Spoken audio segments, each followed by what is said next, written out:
Thank you for listening to the South Dakota Network, a service of South Dakota Public Broadcasting. Links to live events and their archives are available at sd.net.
It is 2:01. You are welcome to start whenever you'd like.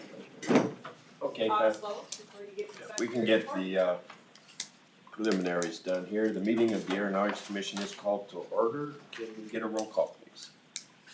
Dustin Coleman, Here. Cord Eklund, Here. David Howard, Here. Ralph Johnson is not joining, Ivan Venner, Here. Bob Huggins. And I'm here too. You have Thank you very much, Gary. Okay, and there's the boss. Okay, so the meeting, considerations of conflicts of interest. I believe we do have one. Mr. Chairman, Yes. Carla Engel, Chief Legal Counsel. We did receive a disclosure of a conflict of interest and waiver request from Commissioner David Howard, and I believe this conflict was previously disclosed at the last Aeronautics Commission meeting, but it's now been reduced to writing. And I do believe that the commission previously concluded that the disclosure was fair, reasonable, and not contrary to the public interest. But just in the interest of being thorough, that would be the motion that would be requested by Commissioner Howard. And that is a motion that the waiver request is granted and because it is fair, reasonable, and not contrary to the public interest. Okay. So that would be his motion that he made. No, Oh, okay. so you're just calling for that Okay. motion. And typically, the commissioner who's involved in the waiver request does not vote on that, yes. Okay. Very good. So is there a motion to approve the waiver for Commissioner Howard? I'll make the motion. Thank you, Dustin. Motion. And Ivan seconds the motion. The motion is to approve the conflict of interest waiver for Commissioner Howard. Any discussion? Is it a nice hanger? Okay. Okay, hearing any other discussion? There's informational for the commission that I'm no longer the airport manager at Hot Springs. And, we have capture that. Yeah, we get that in a minute. Very good, so, I know that feeling. So, okay, so we have the motion and a second for Commissioner Howard's, hanger, and there was no further discussion, so hearing no discussion, can we have a roll call? Coleman, Yes. Eklund, Yes. Venner, Yes. Huggins. Yes. Okay, thank you. So we're good with that. Keep moving right along. We're next, going to go for the meeting minute approval for, May 21st. Is there any corrections or anything that anybody needs to add on that discussion? I actually could not find anything this time I around. couldn't either, and I was going to compliment Carrie on that. Twice in 1 month, babe. Good job. Thanks. I have one. Ivan, It oh, would be- we'll hold off, go to Ivan. No, giving Carrie all of the Okay, compliments. on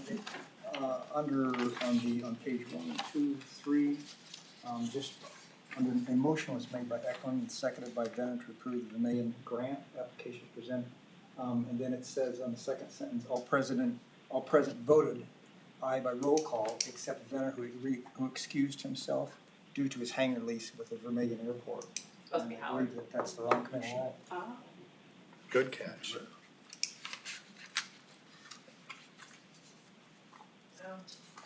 Right. I'm so impressed. I didn't catch a comma misplaced. I'm glad, I'm happy. Okay, anything else anybody have for the agenda, draft agenda? Okay, so do we have a motion to approve? With the correction. With the correction, thank you. Move to approve with the correction. Okay, thank you, and is there a second? I'll second. Okay, thank you, Dustin. Okay, the motion is to approve the Aeronautics Commission meeting draft from May 21st. We pretty much had discussion already on that. Is there anything else that we need to discuss? Okay, thank you. Hearing no further discussion, Gary? Coleman, Yes. Eklund, Yes. Howard, Yes. Venner, Yes. Huggins. Yes. Okay, thank you, Gary.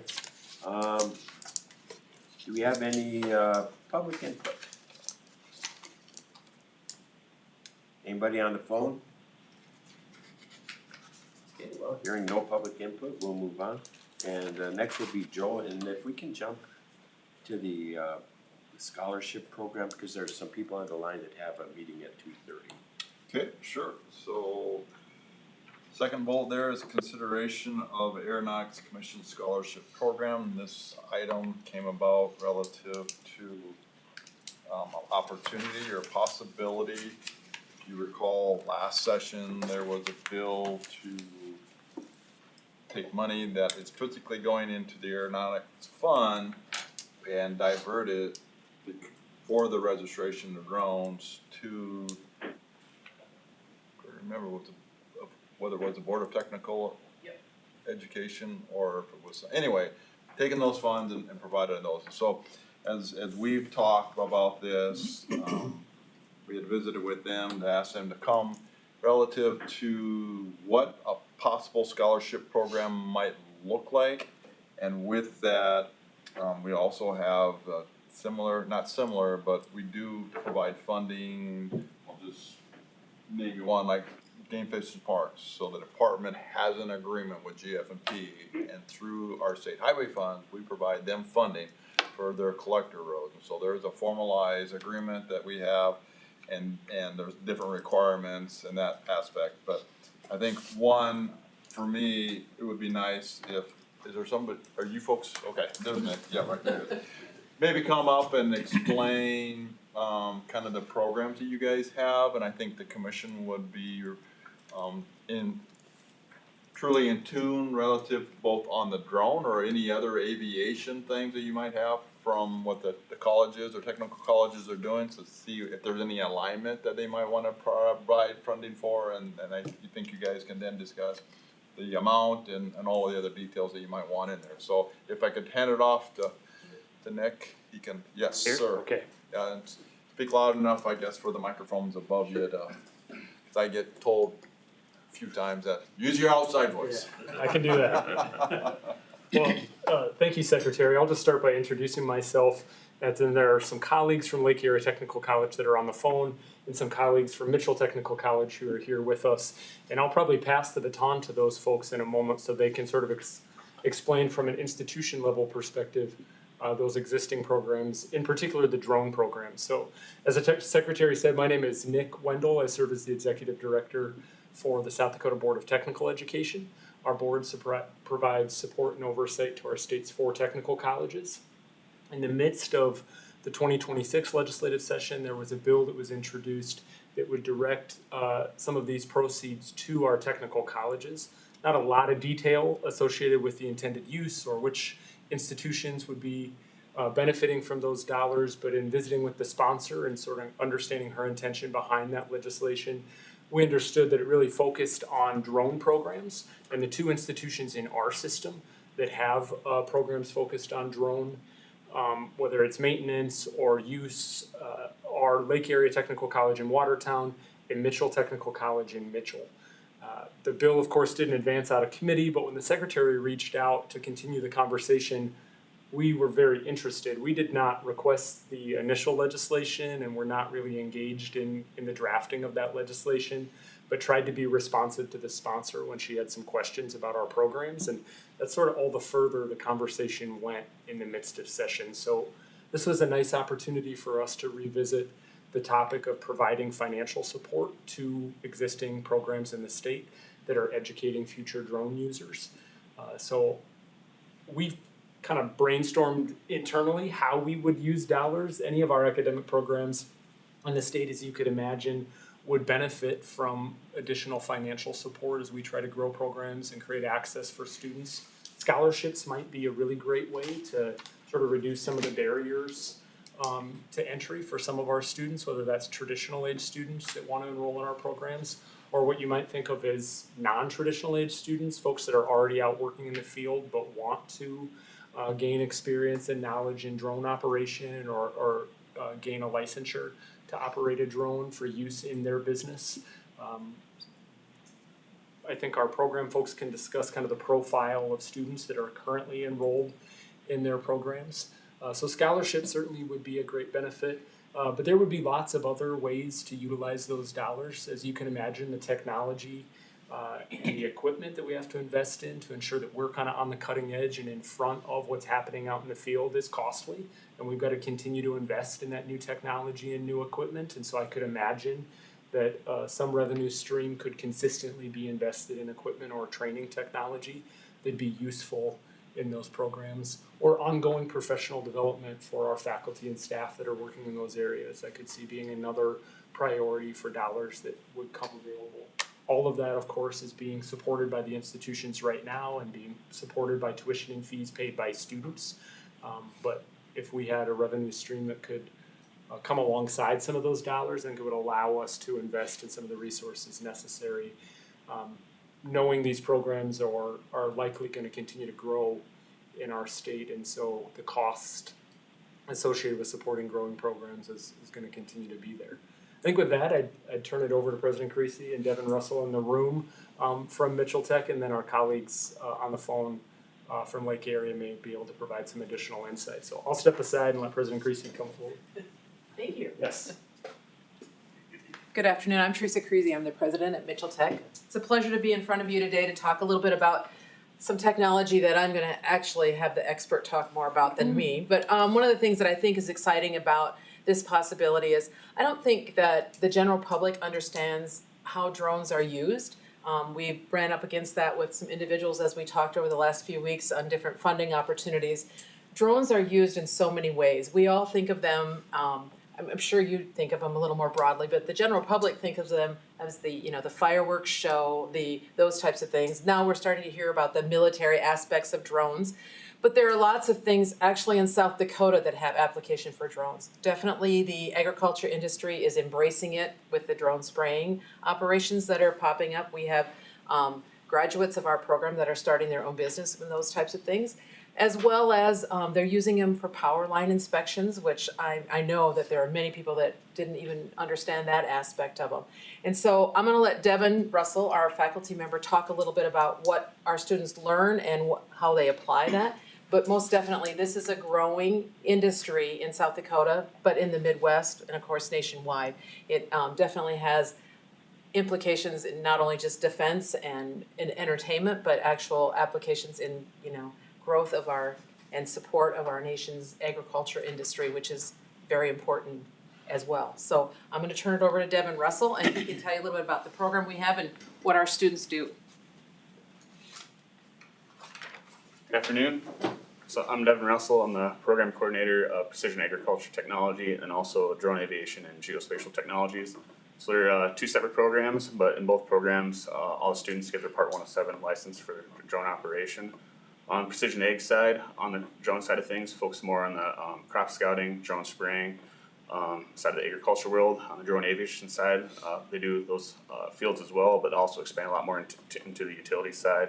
So for example, past graduates, power line inspections, had a couple go to GFP, military route, wind tower inspection. One just got a job, for example, he's doing wind tower inspections, $500 per tower and $1 per foot of each wind tower he inspects, so it's a very, very, very good paying job for him. A lot of different avenues you can take it, especially as technology advances. So we don't just teach them how to fly the drones. We teach them how to fly the drones, but also the full workflow of that. So we want the pilot, the operator, and then what are you going to make with that product when you're out there flying. So they understand that full workflow. It makes them a lot better out on the field. Repair and diagnostics for the drone, and evaluating is that drone system appropriate for that job that you're going to be doing, to make sure they choose the correct airframe when they're going to go out there and fly. That's kind of a quick overview, but if you have any questions or? How many students are in it right now? So on the Precision Ag side, so Precision Ag is an associate's degree, it's a two-year program. We just graduated 16 this year, and now the drone aviation and geospatial technology side, it is a diploma. And we graduated 18 this year, but possibly looking to expand the drone aviation and geospatial technology to an associates as well to get more. I guess one thing I forgot to mention too, we started a drone racing league this year. So we went up to Fargo and competed against North Dakota, Minnesota School of Mines We placed second in duos, third in duos, and second in combat. So I was in and also some fifth place in individuals. So it's a simulator and first person view. So they have two different types of flying. One's on the PC, the one's actually flying the physical racing drones, and very different skill than your normal industry inspection drones, where you can kind of fly automated, have your obstacle avoidance. This is full manual control. A lot of day what you're seeing out in the military side, that full small FPVs that they're getting to drone squadrons. So a lot of different, try to teach as many different skill sets as we can, because it makes a lot of opportunities for students to go in that career field that they want to go into. How many drones do you guys have, and what are I mean, it's not like you're walking into Best Buy and buying $100 drone. I mean, and what is the cost for the drones that you want to do the ag and that you guys deal with? So we have a lot of different drones. Every drone has its own kind of separate industry that we go into. For example, the racing drones, those are pretty cheap, around $200, but they're made to be broken, made to crash. But when we get into our like say for commercial realty, doing the high quality photos and videos, those are like around $1,000 to $5,000 per drone for that one. We get to we have a thermal drone that we use, teach the thermal inspection, search and rescue. That one's around $15,000, and then all the way up to our spray drone, about the 55-pound drone. That one's about $30,000 for the full kit. And, batteries, or one battery, for example, is about $2,500 just for the battery. But your large drone, a lot of power in order to carry that chemical or spread the fertilizer. But total drones that we have in our fleet's around 25 drones, and just give the students the hands-on capability. Once they're Part 107 certified, we'll spread throughout the area, but make sure they get those hours on the physical drone itself in various situations, because a lot of different directions. Like I said, you can take that drone into the industry. How long does the curriculum run? So for the program, so Precision Eggs 2 years. They use drones throughout the 2 years that they're there, and the drone aviation is a 1-year program. So we're hands-on throughout those 1 or 2 years, depending on the program. And what we currently have for drone technology is all DJI. It's Chinese made. That's before the ban. I guess the latest drone we've purchased would be our spray drone, and that was back in 2021. Reason we went with the DJI was the best bang for the buck, and not a lot of American-made drones at the time, but hopefully in the future here we'll see a lot of American-made drones, and we can transition to the NDAA. So your newest drone is a 2021? Yep, our spray drone. Or actually, sorry, it'd be 2023 would be our spray drone. So it's changing. Yep. It changes fast too.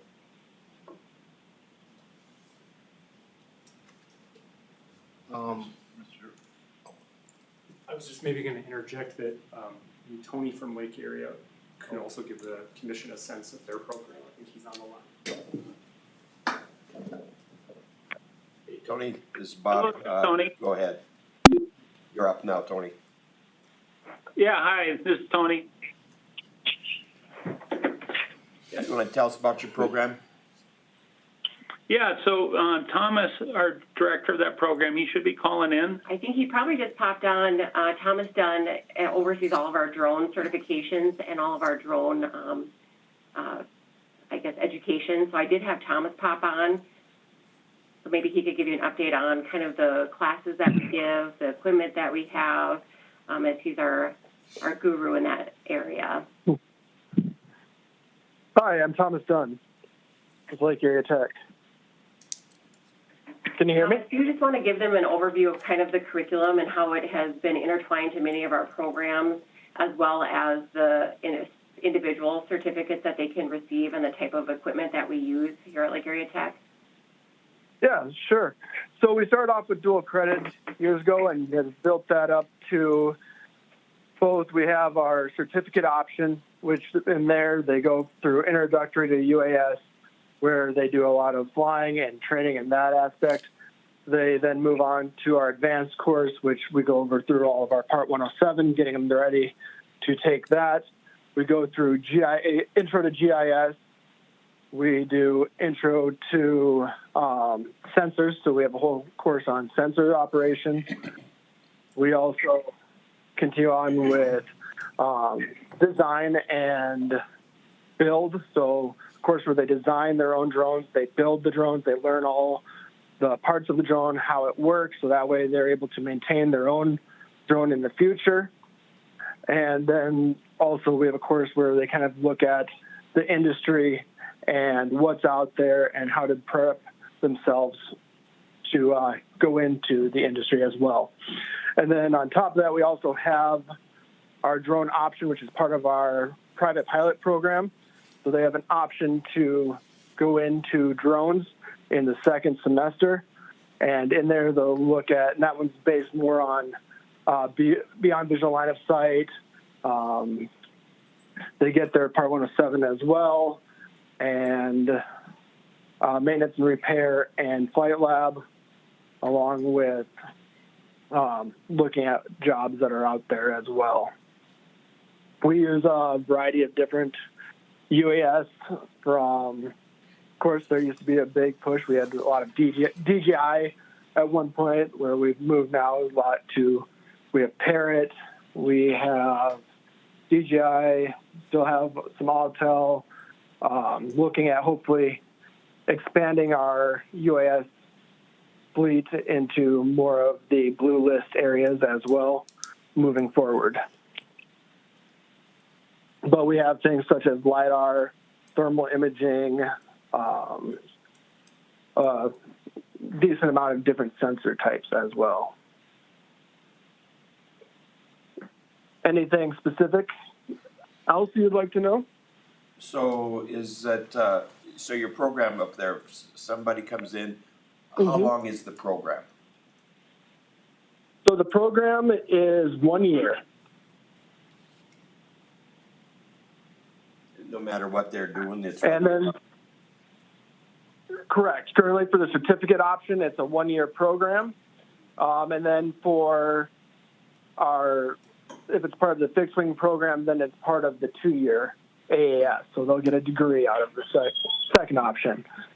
We've also had a lot of integration, which I forgot to mention too, is, so I have, our program's also integrated into agriculture and heavy equipment as well. So they send their students are required to take the Part 107 course, the advanced course, and then they're also, they take, one of them takes the GIS course and one of them takes the sensors course. And then also natural resources also takes a portion along with the GIS. And we're hoping that more of our programs like law enforcement, some of those will eventually also integrate into our program. And what are you looking, what are the fees, what are the costs for working to get the degree between the certificate and the 2 year program? Your program? For the certificate, our estimated cost is around $6,000 for that certificate. And with the AES, the fixed wing degree portion, that cost, I'm just going to pull it up to make sure I have the right amount here.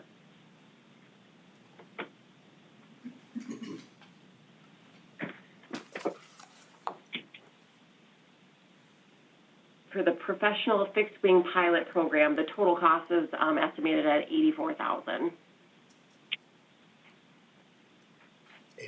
Oh, Because they get the. right. And Tony could share a little bit more about that program too, since that's closely aligned with our aviation maintenance program. Okay, thank you. And Bob, we're thinking just along the same line, for Mitchell, what are your guys' fees? So the certificate, or the 1 year degree would be very similar, right in the $6,000 range, and so for the 2 year degree, we're looking at probably about $15,000. Okay, thank you. Which we don't have the flight time like the fixed wing does. Right. Mr. Chairman, if I might interject here, again, what we did with the Game Fish and Parks is, instead of the Transportation Commission saying, here's what we're going to fund for each specific aspect, they in essence turned it over to the GF&P Commission and said, here's X amount of money, and you guys figure out what your priorities are, and then based on that, you divvy out the money, and I'd be looking at Nick with the Board of Technical Education. But then come back to us on a yearly basis and tell us, again, from the framework that we provided to you, what did you spend the money on? And then that's an every year annual basis that they come back to the commission and have that dialogue, as well as looking at what's the funding for the next fiscal year. So we entered into MOU, and it was for 5 years, and that was kind of the requirements within that MOU or MOA that we pretty much felt really satisfied as far as how it ended up with it, as well as giving more of the local authority for you guys to see what are your priorities, what you physically need to do, and go from there. So for me, I would maybe suggest, or off, and Carla's kind of gotten some, from a legal standpoint, what we've got in that MOU. But if you're really looking at doing something, I think in my mind would be, how much money are you looking at? And two, are there any specific things that you would want to put into this MOU to ensure that they're gonna stay within those guardrails or guidelines relative to that? I guess I would offer that up, for your consideration. I've got a question. I remember we talked about it with registration stuff. Do we know how much we're getting from drone registration currently? We do. I've got looking at my smartphone, because I No? I do, I got Jack, if you're here, here, I've got it. So in 2023, there were 5 drones that were registered. There was $3,400 that was collected from a tax base, $150 from a registration that was collected, for a total of $3,557. And 24, that number went up to 33 for an overall collection of $20,843. And then last year there were 94 number of drones for an overall value of about a little less than $50,000. So over those 3 years, it's been about $74,000. But if you looked at what was coming in for the last year, and they continue, especially if you have more students, those numbers continue to go up. But I guess, and that's a great question, kind of what dollar value is coming in to the aeronautics fund. And again, what you're trying to do is promote aviation, and to whatever degree that might look like, but you also need those funds to help with the match on the state. Right. Because there's no matching with this money at all, right? No, there's no program, so it'd be more of whatever they're gonna provide to help with that aspect that you're looking at. Right. Yep. So those are some of the dollar values that have done for the last 3 years. Growing. And growing. And that was, again, and as I reported back to you, part of the legislation is that individuals were either getting certified or whatever and having to pay the registration fee, and they're going, wait a minute, I can't even, and they didn't say this, but they can get on the airport, and they're actually probably using these for airport inspection, but I need a permit, and I need to go through the proper channels with the FAA. But the point at the legislative session is these fees are collected and they're not being specifically used for drones and those types of things. So that was the issue. And that was why the constituent brought that to the senator at that time. Looking at the 2 programs that each technical college has, do you find people that enroll in the certificate, they complete it? Do people drop out? Or if we were to look to give scholarships, we don't want somebody after they get their scholarship, 3 months later to quit. Sure, so we have over a 90% completion rate in that program. So when they come, they're committed to finishing. The drone racing certainly, makes a big difference, but no, but we have a high completion rate. And I'm assuming that Lake Erie has a very similar completion rate because we do overall in all of our programs. So that would be, That's whether it's the 1 year or the 2 year program? correct, yep. Okay. Lake Erie, how about you guys? What's your completion rate? So this is the first year of the certificate program itself. So we had this year 100% completion rate for that program. For the college as a whole, our completion rate is very similar Yes. Across all programs. Like Thomas said, all students were able to complete that course this past year. And is there as far as scholarships, are any businesses, any corporations that have a help on this? What's the current scholarships like? So for our precision agriculture side, that qualifies for the Build Dakota, which often comes with a partnership. So a partnership puts in $9,000 a year and Build Dakota picks up the rest and the student pays nothing for that. Now, our one-year programs are not as geospatial, they are too. So that's similar situation there with geospatial is they're covering, typically the employer is covering half and Build Dakota is covering half. Sometimes we get total sponsorship. If someone is really interested, we have a workforce investment program where they can actually sponsor a student. So we have great participation in the sponsorship. And I only look for that to grow in the agriculture sector with the ag drone spraying is really even your large commercial operations, the big ones that we can name off, are getting into that as well. Because it's different than, they're not necessarily in the fixed wing spraying because that comes with a whole lot of things. Drone brings a whole different flexibility for them that they didn't have with the fixed wing. It will have more opportunities. Correct, yes.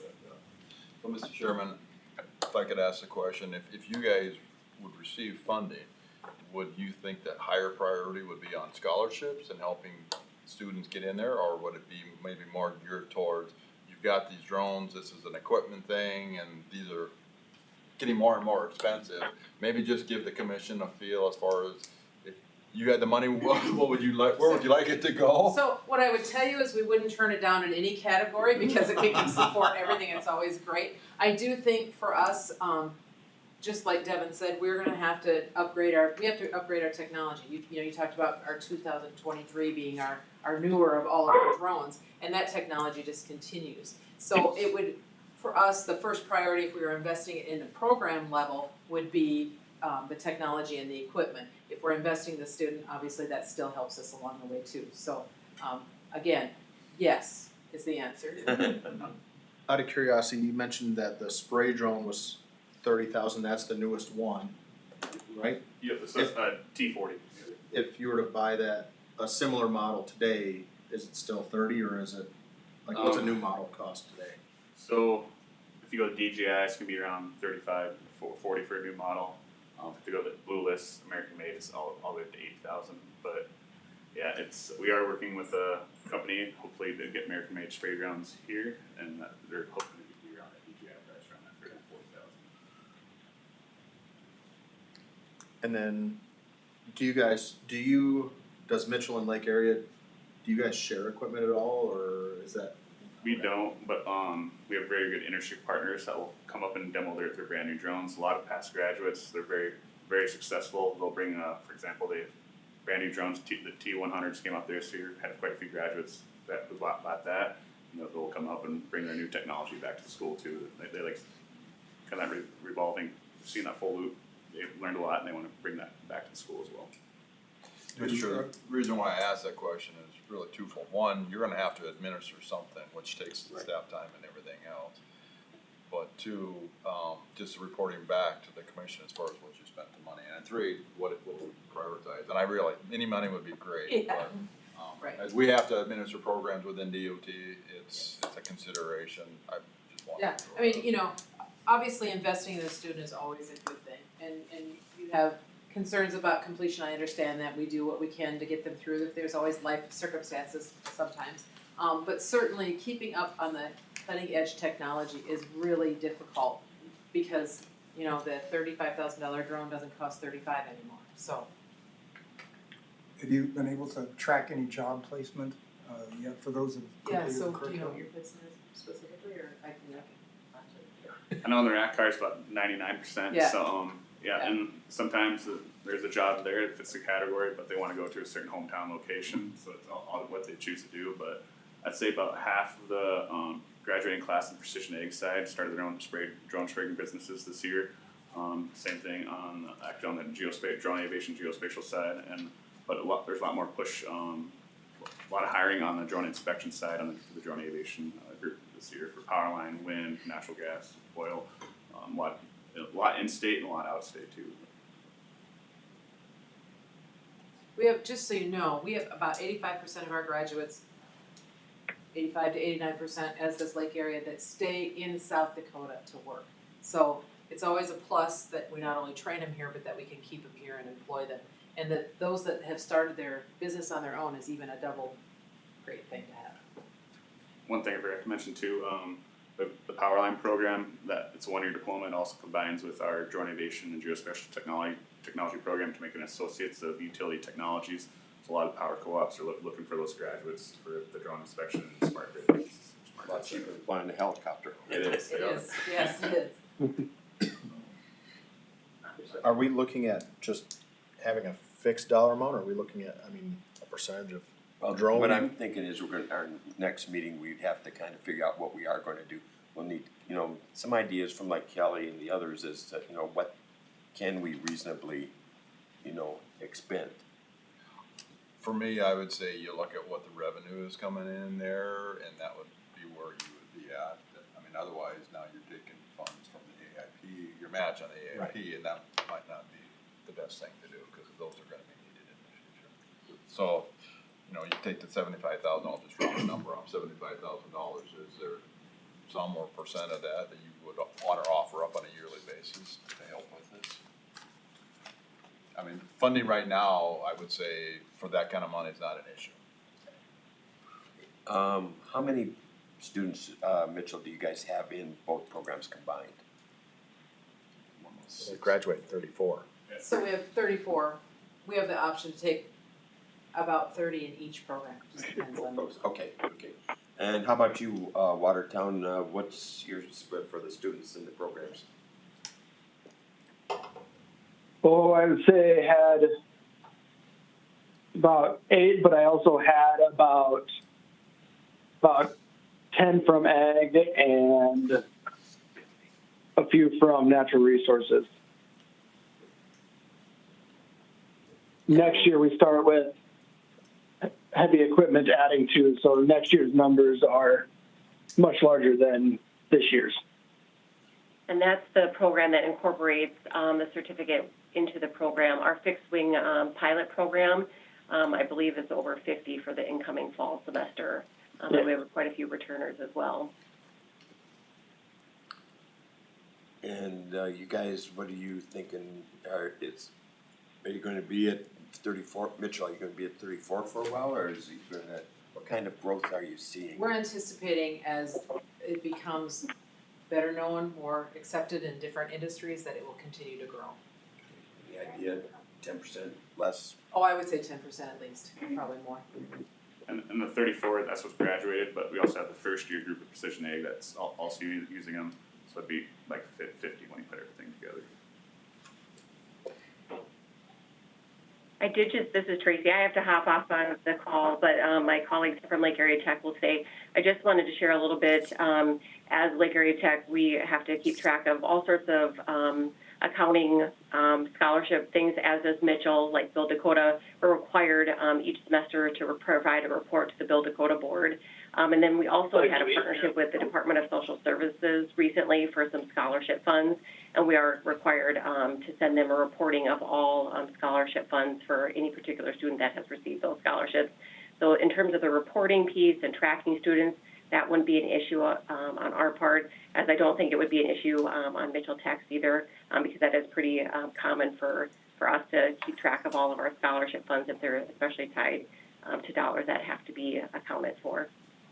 In Watertown, are you guys still having problems with Build Dakota, or what's your status with that? With what? Can you repeat the question, please?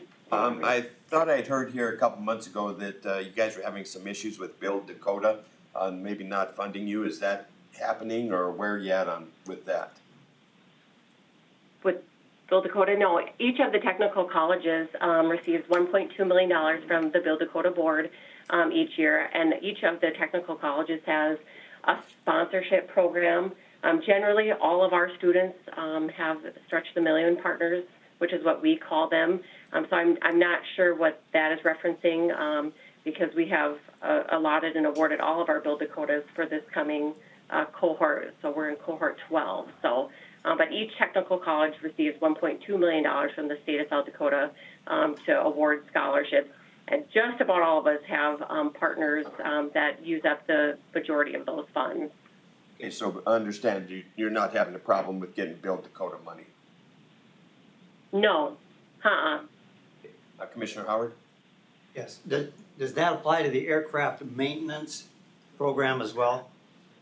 It's, so aviation is not a Build Dakota approved program, and maybe that's where the disconnect is, happening, but so Build Dakota, they have to be approved by the state Build Dakota board, and there is a process that we have to go through.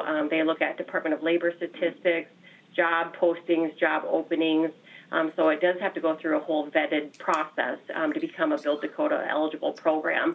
And currently there are no aviation degrees that are 100% considered Build Dakota, no. I understand you have to go. Is there anything else, Watertown, you think you need to bring up to us? Tony and Melissa are able to stay on the call and visit about some of our scholarship opportunities.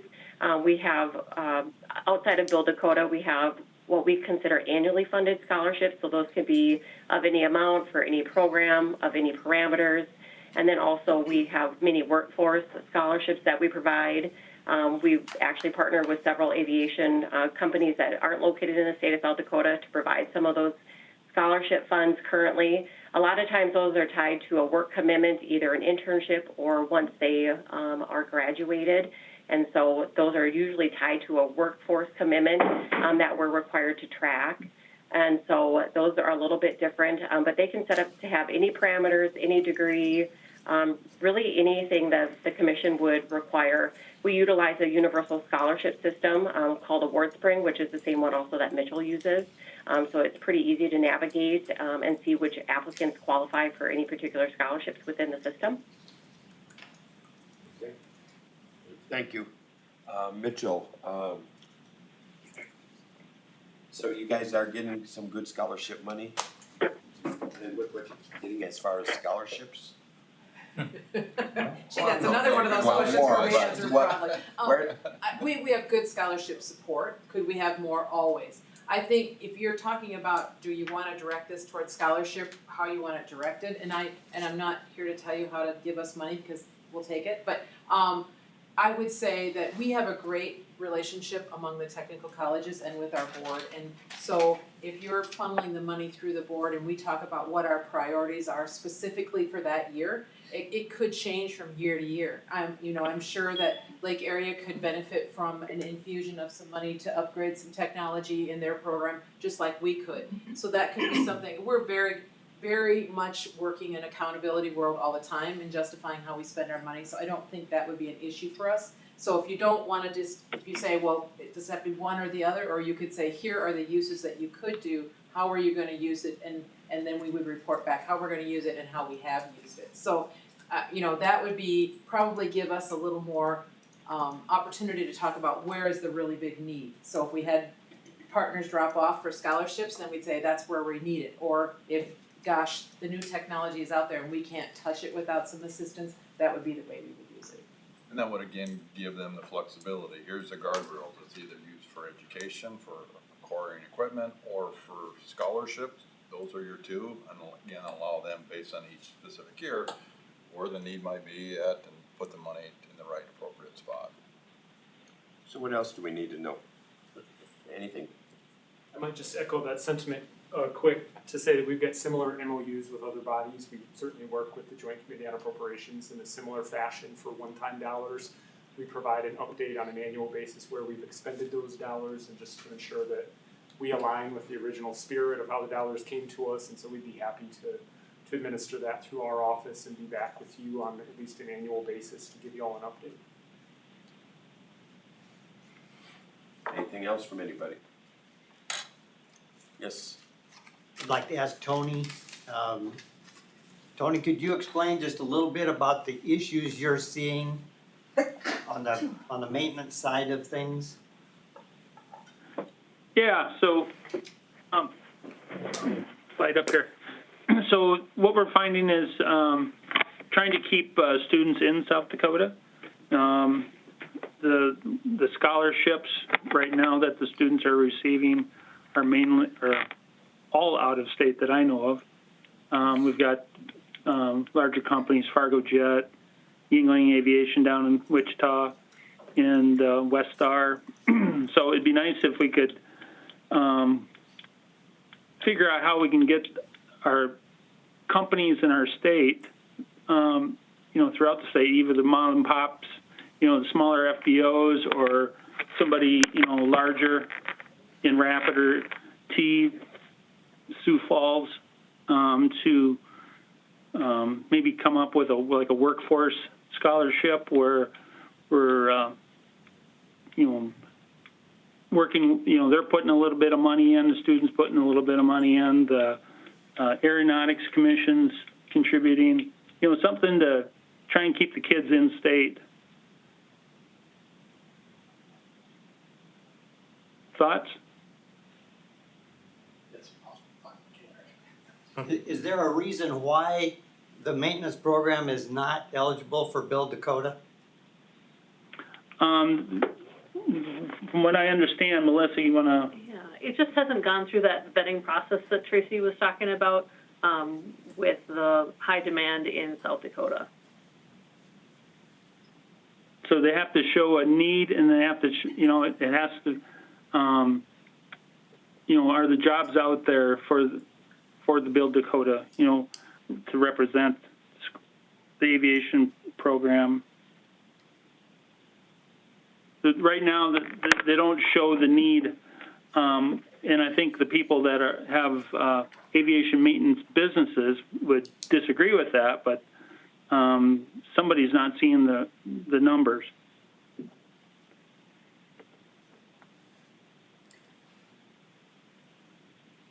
Anything else?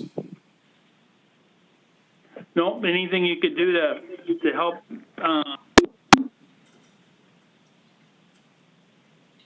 Still Hit there? the wrong number. Okay, I think we're ready to move on. So we're gonna vote on this next time, or? We'll discuss it, we're gonna defer it to figure out, like what numbers we have. Mr. Chairman, not to be disrespectful, but I think you have everything you need to be able to make a decision, and that's why you put it on as a consideration for your agenda to be able to. So what would you say the number? Again, you got $75,000 that comes into the aeronautics fund. If you wanted to give all of that, I would not recommend all of that, but a portion thereof, just to get something going, and then next year they can come back and say, again, not only how they use the funds, but if there's other additional needs above and beyond that. We're back, sorry. I do have, what is would you say your number one priority is today? If you were to get a check today, is it scholarships or equipment or training for the equipment? Personally, that's equipment upgrades. 2023 said how fast it's growing.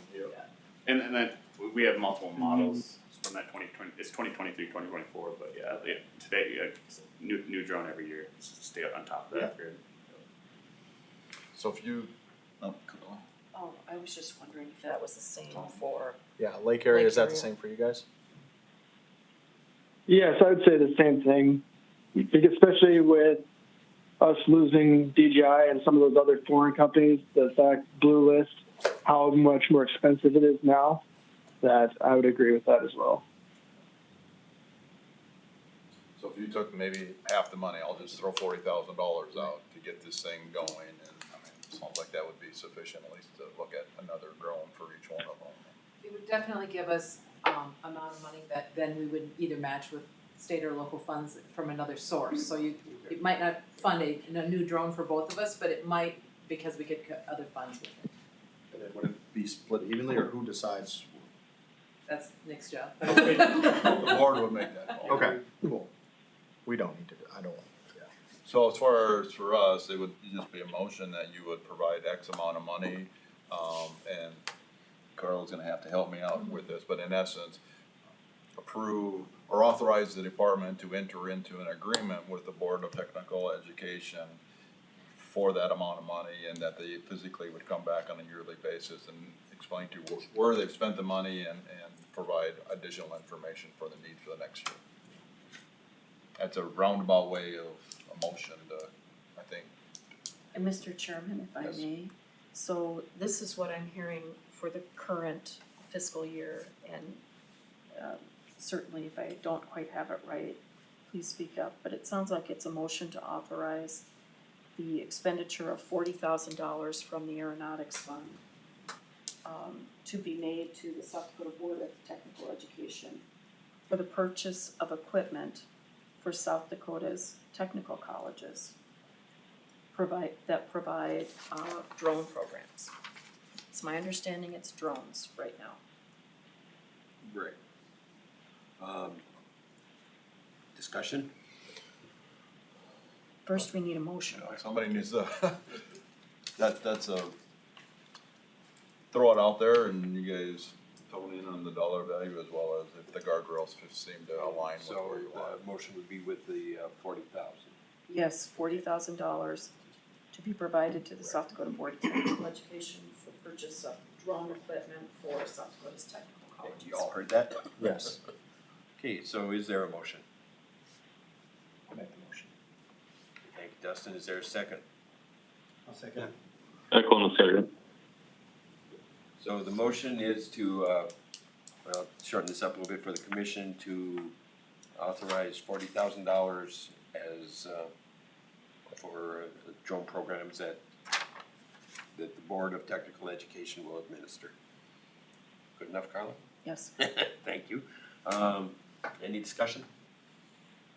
So, you know, we got $50,000 from it last year, so we're not even eating up everything from last year.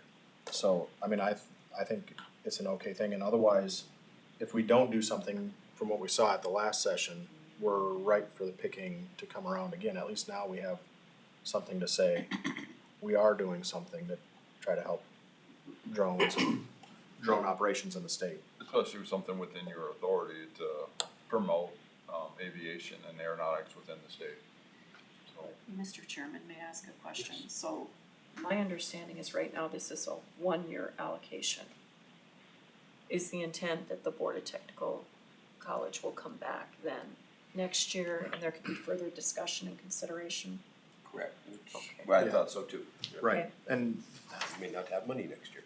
right, well, and that, you know, if drone registrations plummet off because there's something else that takes its place, we're not obligated to keep going. And if it booms and it's huge, we can adjust next year, and I think also judging on the report back, how much impact that 40,000 made will help for next year's decision. And Mr. Chairman, the way things are set up with GF&P, just in terms of the future, so maybe at that next year, once you get that report, then there might be the opportunity for a longer term funding program, which is kind of what the Transportation Commission has with GF&P.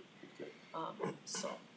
and with the commission and GFP, there was past history, many years ago when things kind of changed based on our funding, and maybe that's a caveat in disagreement as long as funding is available type of a thing. But for 1 year, get it going and see what happens, and then come back and reevaluate and go from there. Is the original motion good with that, or do you Yes. need to restate it? No, I think you're good. Okay, so we had Dustin, and then the second was Dave. Okay, and any other discussion? Okay, hearing no further, Gary, let's have a roll call. Coleman, Yes. Edwin, Yes. Howard, Yes. Benner, Yes. Huggins. Yes. Thank you. Well, thank you. Okay, well, that one subject took up my usual hour-long meeting, so. Good discussion. Thank you. Thank you. Yep. I'm gonna go back, Mr. Chairman, then, Secretary's report, really the only thing that I wanted to discuss was, not a lot has happened at the federal or the state level and the things I normally brief you on, but in your last meeting minutes, you wanted us to discuss an informational item regarding accountability of airports for issuing of notices containing information essential to the notice, personnel concerning flight operations, the NOTAMs. So, I know probably need a phone a friend from both of my staff here, but in essence, you know, the big thing is FAA and the AIP grants and the assurances that go with those. They are in the authority relative to the airspace, as you know, and those grant assurances are linked to those, and that assurance is a direct agreement between FAA and the airport or the sponsor.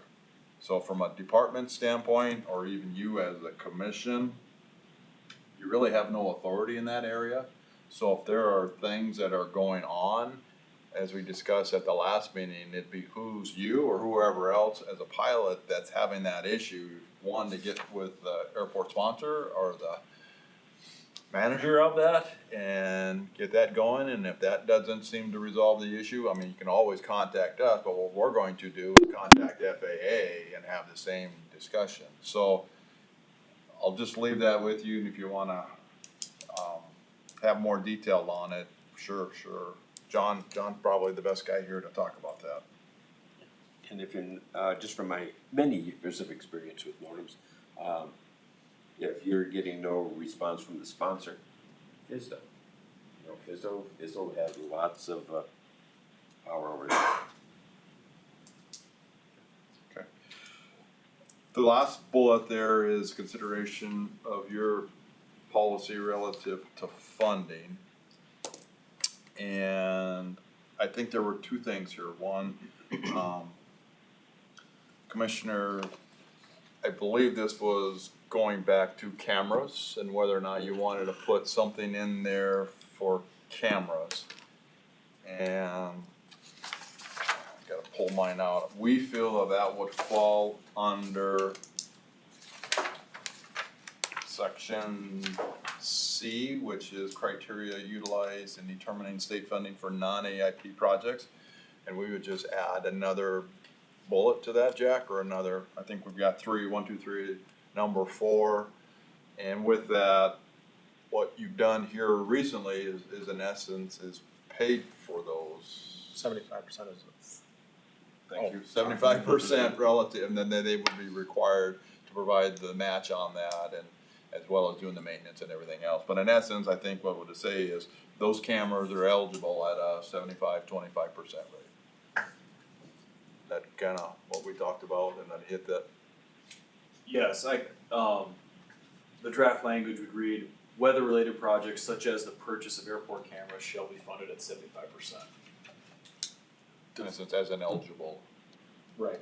Because AWAS is under grants that would not fall, because like an AWAS system can get pretty pricey pretty fast. Are we opening ourselves up? Instead of using cameras or. I just weather systems, visuals, or I don't know what the right term. And this is a good discussion. There's different funding for AWAS systems because you guys have funded them through AIP projects. Right. And AIP is not funding the maintenance of those, which is a subject matter today. And that was gonna be another point of this funding policy. And what I have for that is, the inspection, maintenance, and data dissemination support of AWAS 3 units shall be reimbursed to the same cost share as AIP projects for that federal fiscal year. So they're two different subjects. I think they warrant two different items under that criteria utilized in determining state funding for non-AIP projects. Does that make sense? Yeah. Yep. So the first recommendation would be to put a new item under C, number 4, that would say the state will provide funding for cameras at 75% with the 25% local match. Yes. Okay. I don't know if you wanna Make a motion, or get a motion? yeah. You're saying weather cameras now, not what you said. Airport cameras. There you go. Okay, so the motion would be for airport cameras, 75-25 split between the commission and the airports. Sound correct? Okay. So, is there a motion?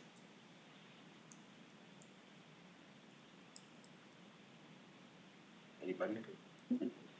Eklund can make the motion. Okay, so that was Commissioner Eklund, I believe, was made the motion, and a second. I'll second. Dustin seconds it. The motion is to fund airport cameras for 75% from the commission, 25% local funding. Discussion. Not trying to be a stickler, do we wanna say airport weather cameras, just so it's not like security cameras that? Or so That's it's what I clear? was wondering if we, It's your call. I think yeah. airport weather camera might be just, so it's Good. narrows it down. narrows it down, yeah, we don't wanna be. Surveillance cameras or. Right, that's- anything yeah, else that's what I'm- putting out there. Commissioner Eklund, is that your motion? Airport weather cameras? Yep, that's totally acceptable. Okay, so the amended motion is for 75-25 split for airport weather cameras. And any further discussion?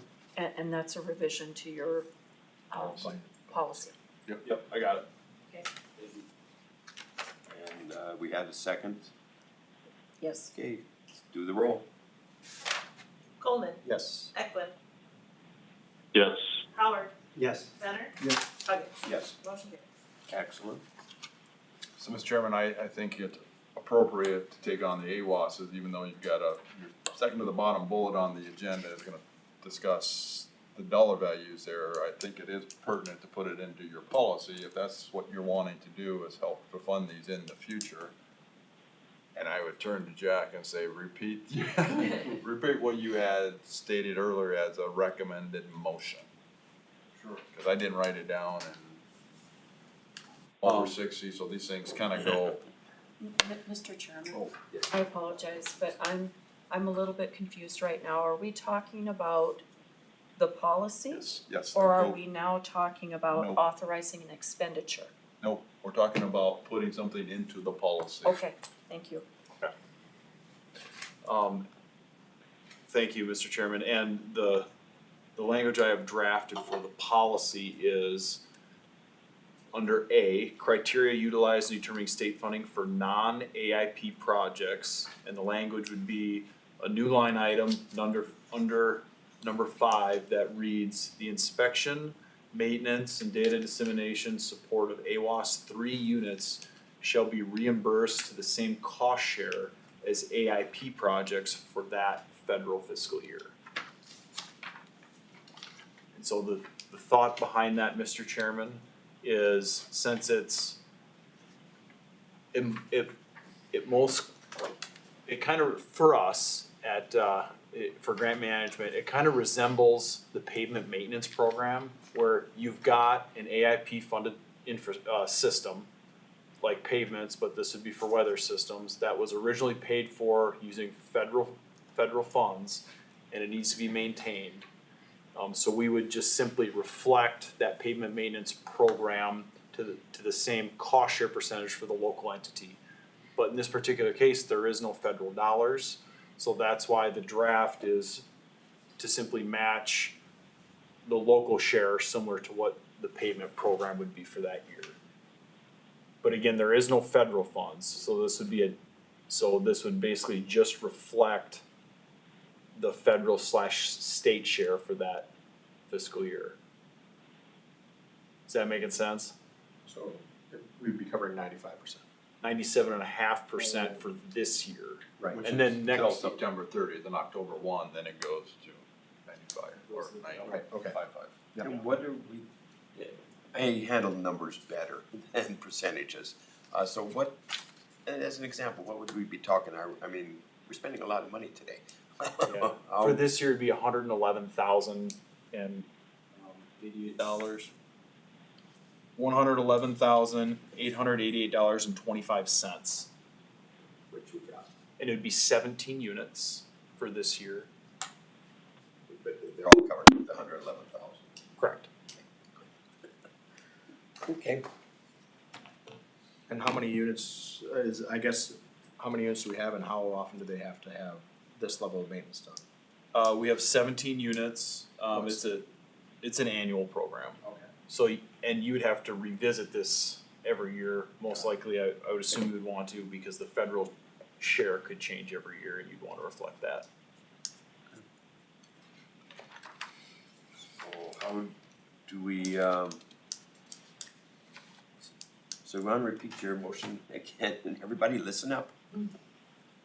The language reads that, the inspection, maintenance, and data dissemination support of AWAS 3 units shall be reimbursed to the same cost share as AIP projects for that federal fiscal year. Is there a motion?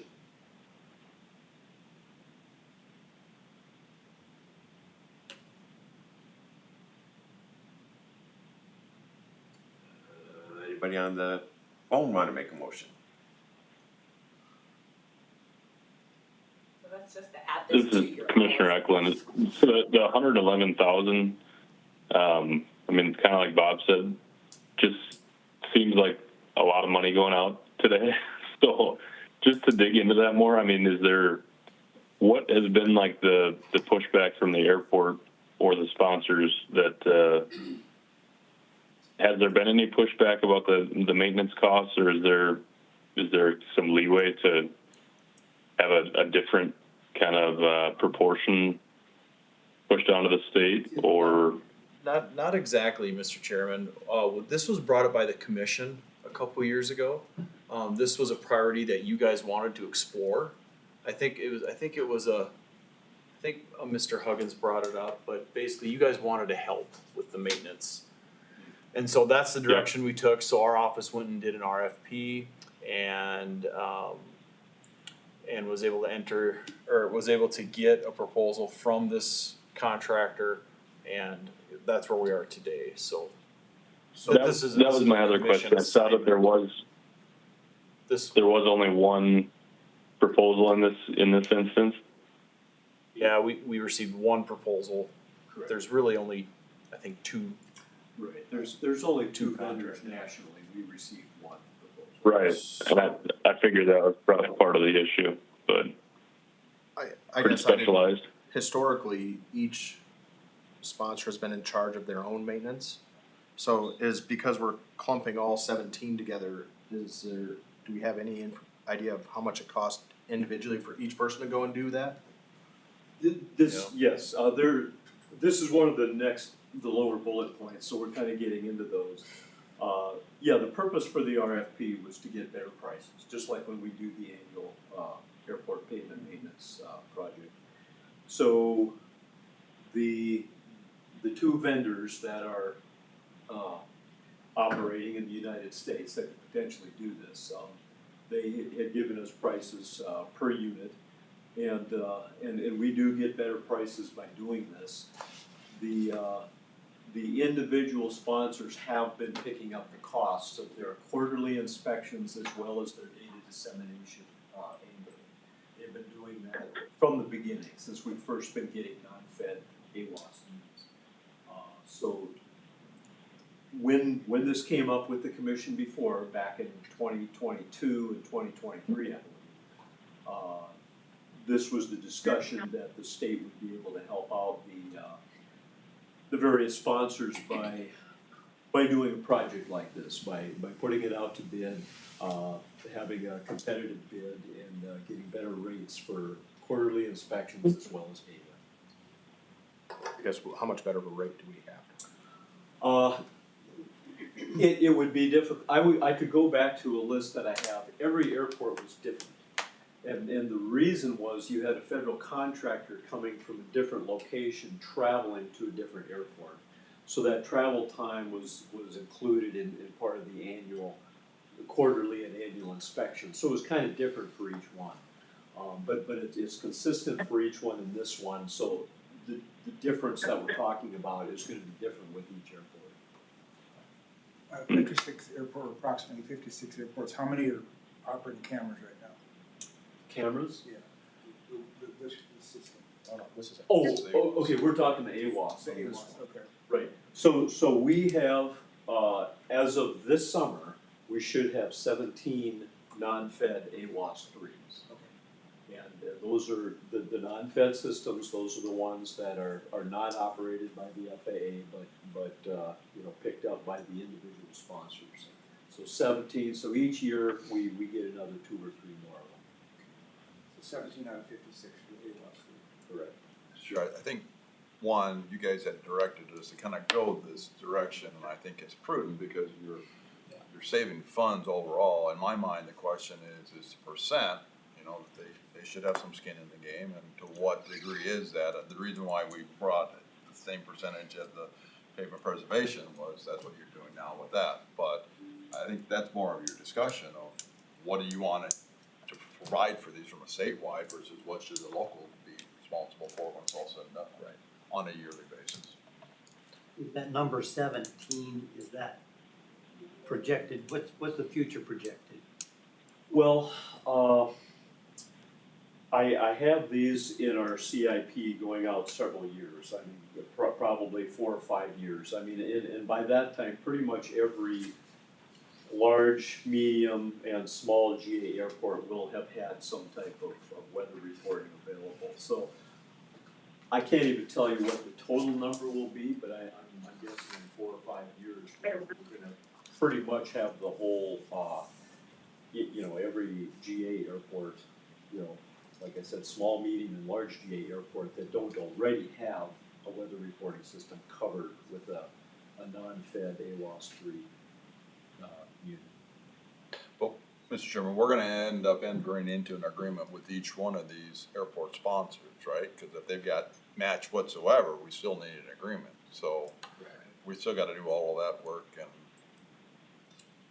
and if they don't wanna pay the match on it, or enter into this, they're gonna be paying, or not, either not having them installed, but. And it may have been mentioned earlier, I'm not sure, but the individual sponsors are regardless still responsible for any maintenance, parts, you know, anything like that, that wouldn't fall under this. I think just for safety, it's good to have these, you know, 100 and whatever, 111 or whatever it was, 1,000. Just our percentage though, are we content with the percent, or do you guys think we should have a different percent that we're willing to match or to cover and they have to cover, or are we to keep it simple for the,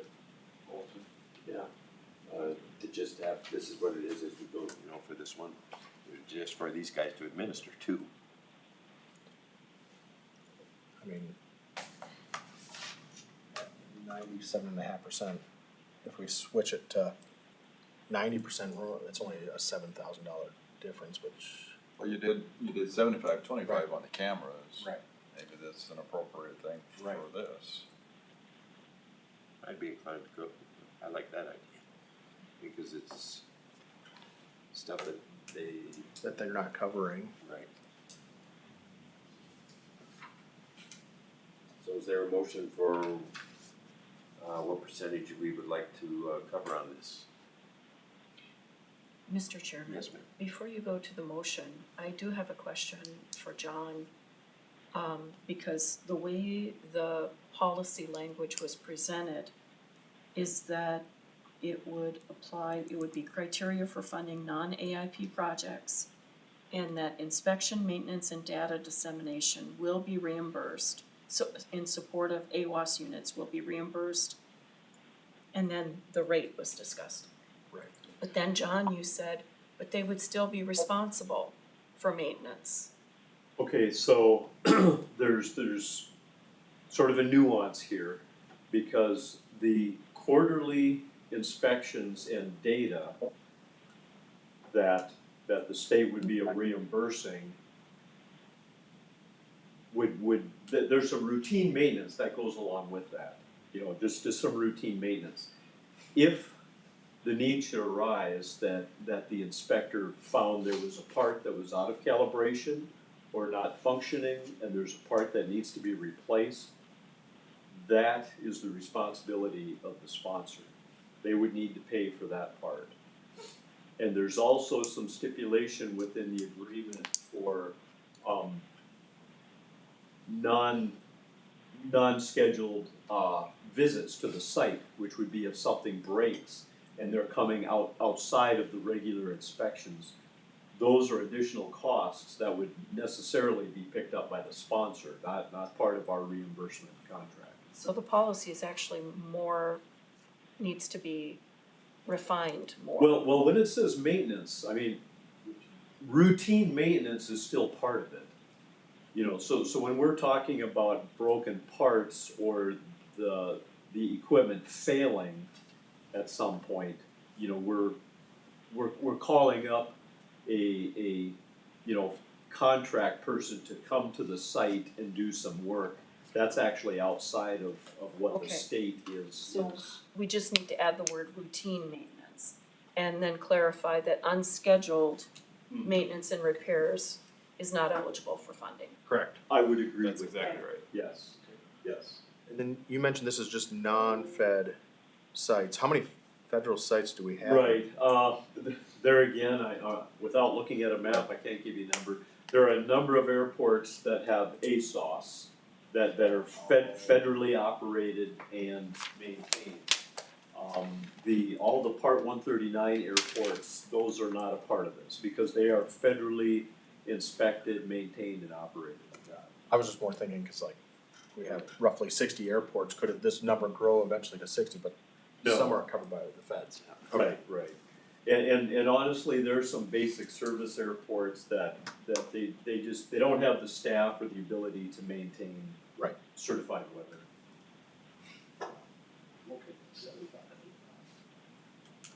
Keep it simple as.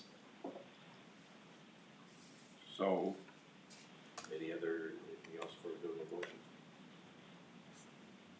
Okay, so, is there a motion to amend the policy for, you're listening to me, right, Kyle?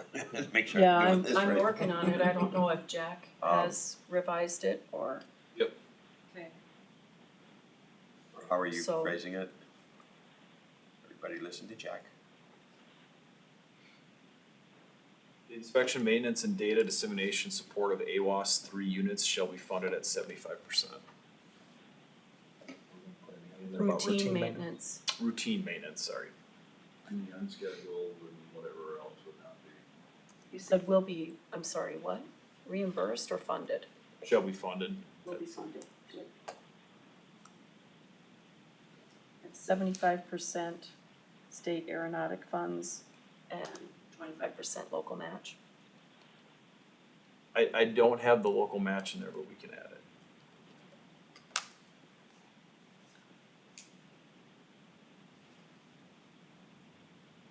And then unscheduled maintenance and repair will not be eligible for funding. So yes, before, even if they were somehow able to get this, it's basically $7,000 per unit. They're covering all $7,000 on their own, which is probably higher because it was piecemeal built out. Now they're only picking up almost $1,700.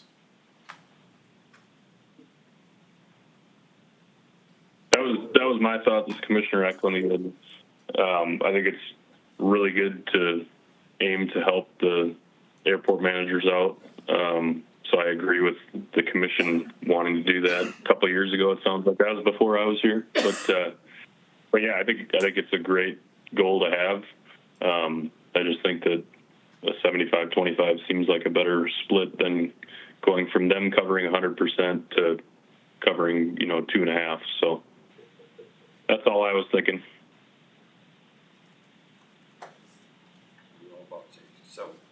So, are we good with the motion? Okay, so, Need someone to make it. I'll make the motion. Eklund make the motion. okay, Eklund, made the first motion and seconded by Dustin Coleman. Any further discussion? Gary?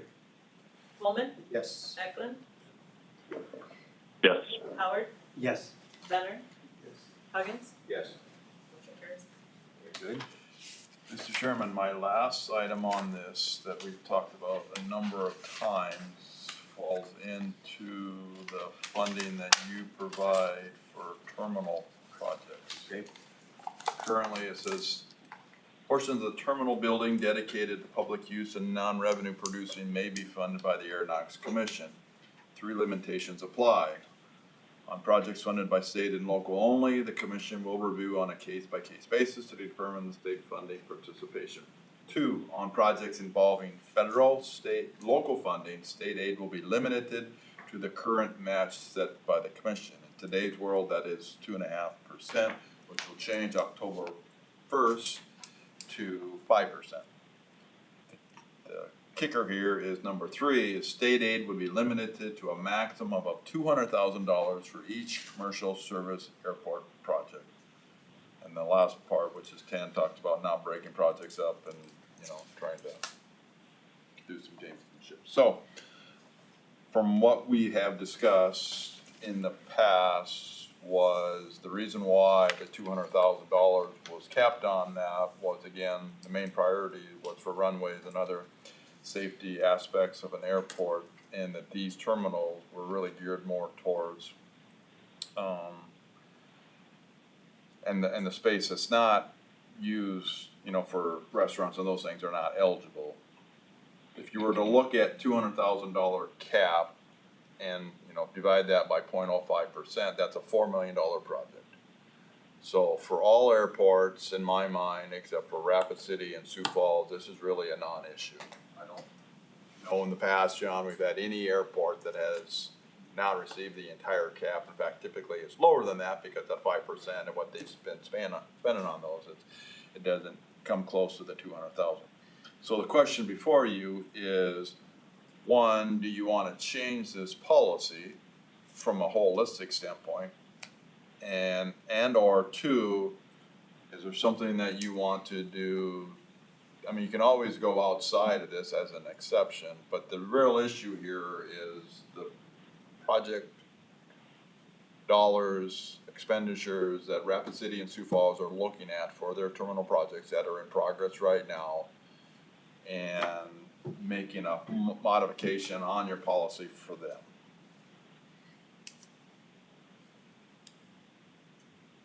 Now, we've had some conversations with them, and I think ultimately, from a dollar value, in my mind, they should come to you with more specific requests as far as what they're physically asking for, as opposed to changing this $200,000 threshold that you have right now. That would be my suggestion or recommendation, if that makes sense. You're looking at me like, what are you talking about? No, I'm just trying to think. It takes a while. You're close to 60, I'm close to 70. It takes a little more time, but we're close to 70. And when I think about 200,000 to, if we're going to change it, it needs to be changed meaningfully. I mean, I'm not willing to make it $1 million, something like that. I think as long as we can, assess what they're requesting and decide, is this something we want to help? I got to have a number in there, 200,000. Like say, that's most of our airports. That's not a biggie. They're not a factor of it.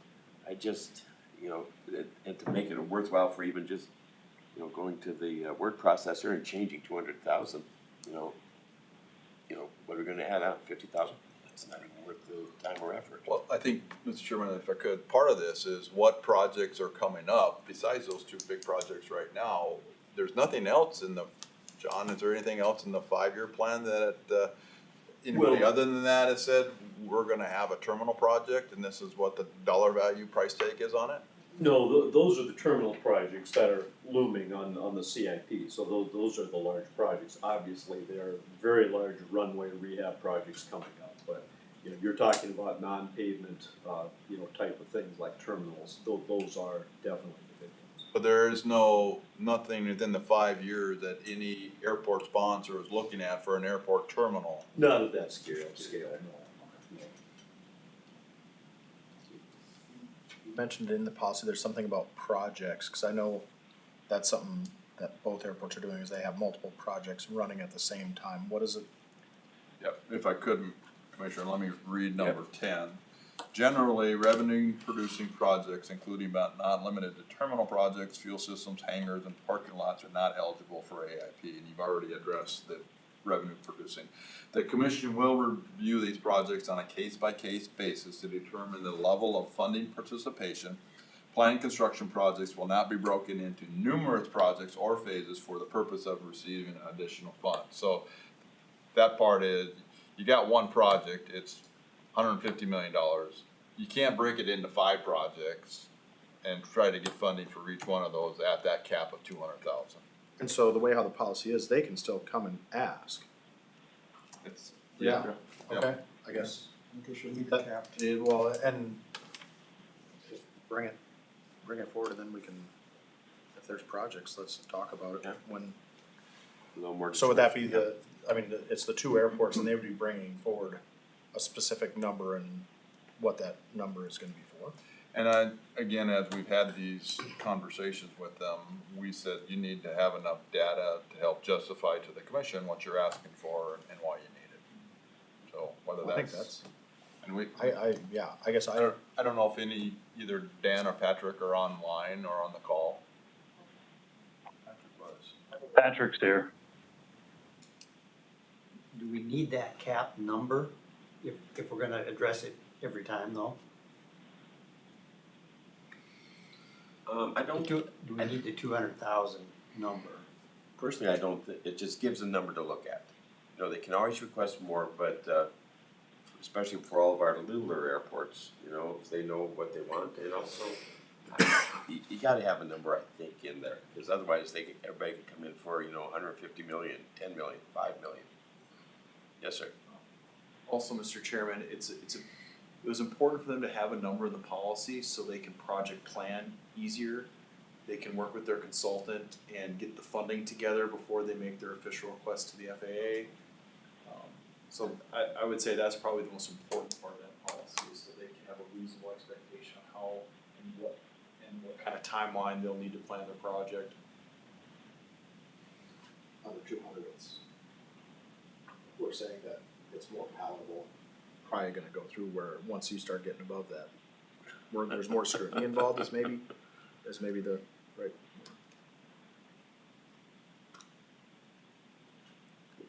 So, I don't think we need to do anything since that's Does- already in the policy, Yep, right? so it would be what's the word you're using, Carl? No action. No action, there you go.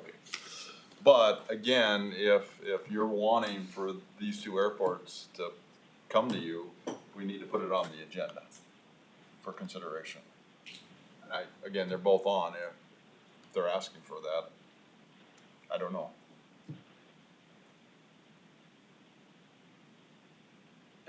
Patrick, Dan, anybody? Sounds like nothing. Okay.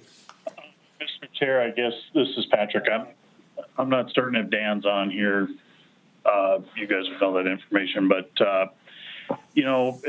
as we look at these projects, in my apologies, I've been extremely busy right now. I was late in getting Joel kind of a layout of some numbers, did send those out yesterday. Dan and I were struggling to connect, with putting our thoughts together on this. There's a couple things that we look at on this. Number one is the AIP match portion of this, that as long as we're in terminal, our AIP match dollars, again, are subject to the 200,000 piece on the terminal piece, which means funding is staying inside the trust fund for those AIP match portions towards the terminal, unless it's, let's just say, an apron project. When we talk about safety, the one thing that I would bring up in this, and there's been a number of conversations had about this, the number one item of safety at an airport is slip and falls. That is the number one insurance piece of this. a lot of the slip and falls happen around the terminal. So when we talk about a safety aspect, I think part of it is that we have to remember that the area of most safety is not necessarily, you know, yeah, there's safety in and around the runway and those aspects of it, but the number one insurance claim at airports are slip and falls. You know, so, you know, we try and address these things. You know, we're trying to make sure that we've got areas for people to board. We've got 2 major airports that are anomalies in this. We've got a policy with a dollar amount that really doesn't allow us to even take, you know, the state dollar amount and go through and put it in the funding plan that's required of the FAA that we have to put together for our terminal projects. So, you know, we've brought this up a few times based on the fact that, you know, we're both in major projects. We've known this is coming. We've given everybody a lot of the justification that's there, you know, and when you look at the dollar figures that are associated with it, I get where we're saying that we maybe want to hold a number to hold a lot of people accountable. Maybe the better piece of this is to separate the 3 categories of airports, whether that's just general GA, commercial service, you know, into 2 different categories on that. And, you know, we really take a good holistic view at this because, you know, right now you've got 2 that are anomalies in this scenario. That doesn't mean in the future you're not going to have more that become anomalies in this scenario. So, you know, we did look at it and put together, you know, some numbers that represent a 5% portion of it or some, you know, percentage thereof, and gave that back to Joel as you know, kind of noodles on the wall here for a discussion point. I think it's, you know, we would be open to continue that discussion. And I guess, you know, with that, I would answer any questions that anybody might have. I don't know if Dan is on the line as anything else, but that's kind of where I'm at. Anybody got questions for Pat? Rough figures, how much money were you asking? You know, if we look at it sorry, I'm getting a reverberation on the piece here. Let me pull up the email I sent to Joel.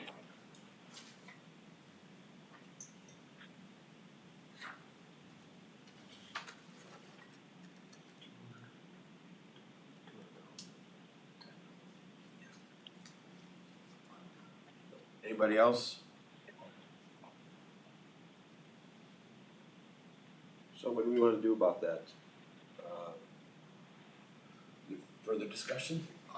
Again, I think that's outside of what we're on the agenda here, and for me, it's more specific towards those airport. I would put it on a future agenda and have the dialogue and discussion and really get into the weeds relative to finances and, again, with Kelly and where we're at money-wise, so. Because this money was just for the policy, whether you wanted to change the policy. Okay. So, that would be the end of my report, Mr. Sherman, but again, I think the question is do you want this as an agenda item for your next meeting?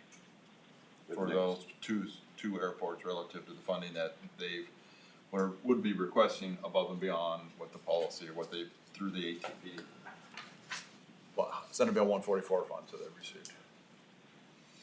Want to? Let's at least hear what they're asking. Might actually say no. okay, so I guess we're up to Jack.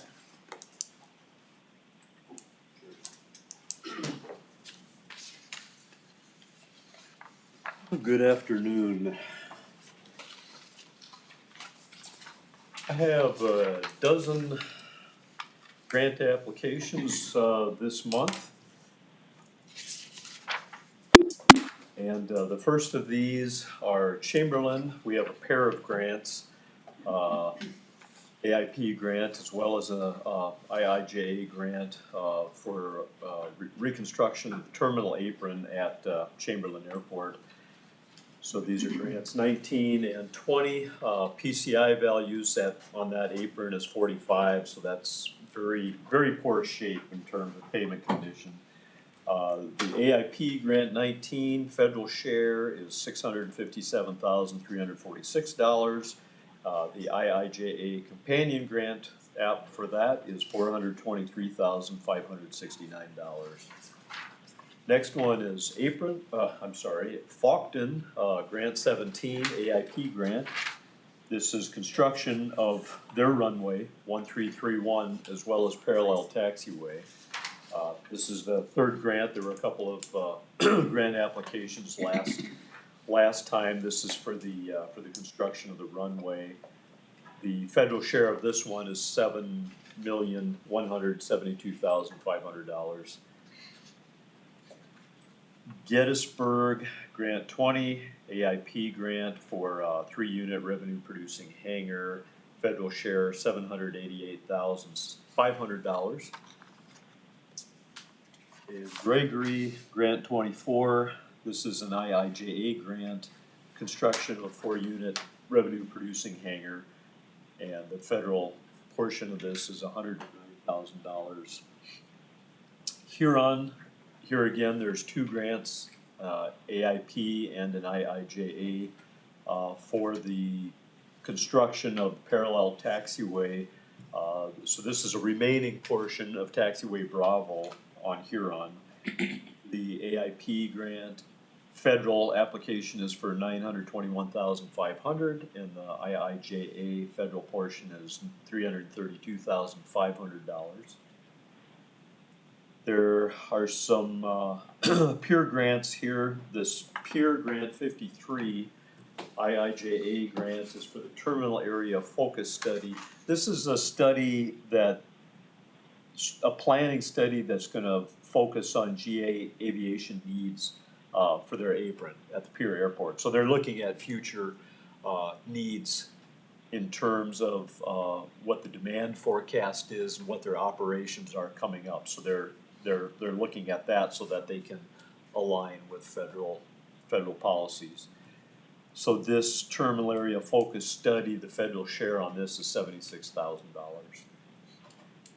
Peer grant 54 and grant, there's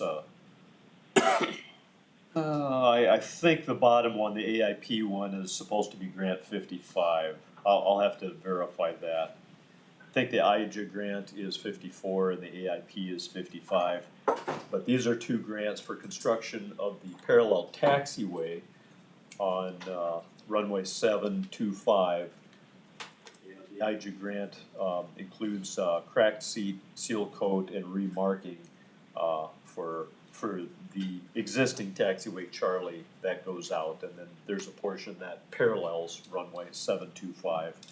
So the first one, the IJA, is $3,524,538, and the AIP portion $2,339,030. And then we have a pair of winter grants for revenue producing hangar. Grant 24, AIP, has a federal share of $900,000, and grant 23 is the IIJA grant for $483,500. Yeah, just a question on that first pier one, the terminal area focus. That's not covered in the master planning? I asked the same question.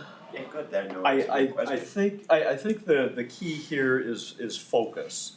And I don't know if anybody's on the call from Pierre Airport or Lochner, if you could answer this, but I think the key is that this is a focus study, and when you do look at master planning, it does look at the terminal area portion of the airport, but I think this is just zooming in and looking at this specific area to see what's going to be happening at this area in terms of forecast operations. Okay.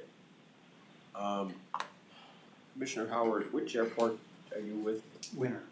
You are with Winter. So do we have any others that we need to, anybody else have anything else? Just real quick, grammar section, seeing Huron's grants, are they supposed to be 20126 or 2026 for the last?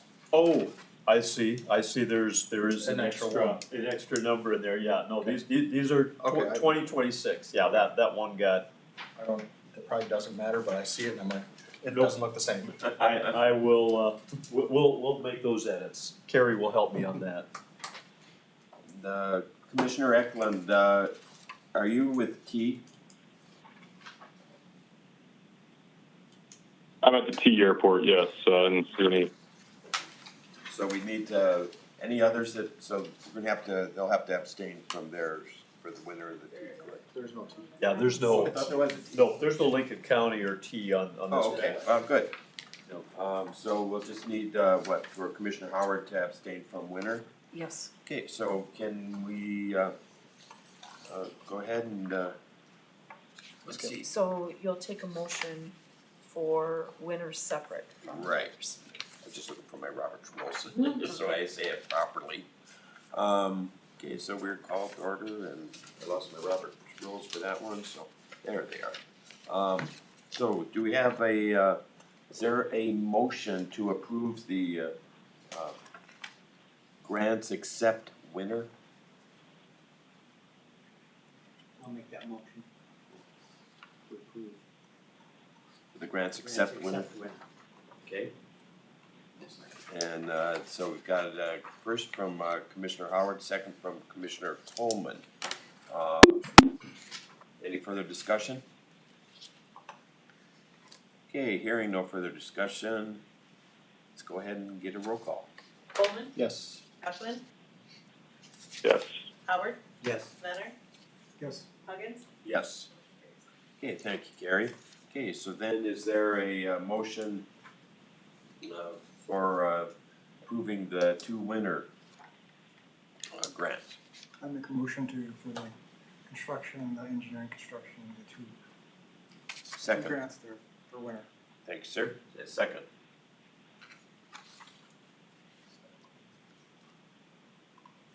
I'll make the second. Okay, thank you, Dustin. There's second. So the motion is to approve the, two, winner, projects. To ensure, let's see, so any further discussion on those? Hearing none. Gary? Coleman, Yes. Eklund, Yes. Benner, Yes. Huggins. Yes. Okay.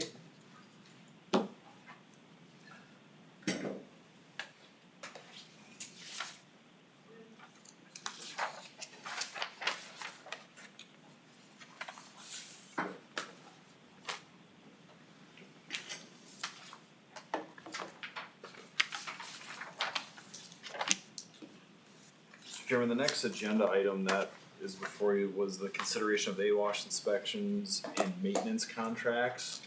Of course, you guys had discussed that during the Secretary's report and changing the funding policy.